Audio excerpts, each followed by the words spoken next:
Доверието е, може би, едно от най-важните неща за успеха. Когато разбрах, че искам да се занимавам с танци, човека, който ме подкрепи, първоначално беше майка ми. Каза, че се гордее винаги с мен каквото да избера и че съм направил много добро решение. По пътя към изграждането на един танцор се изисква труд, упоритост и последователност.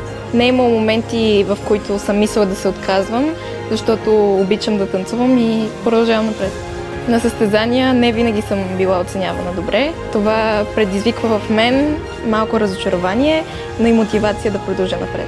За мен по-ценно е пътя към победата, всичките емоции, приятелства, развитието и танцуването. Танца няма финална точка.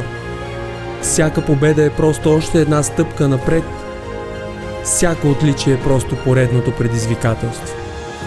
И когато достигнеш върха, разбираш, че това е само началото.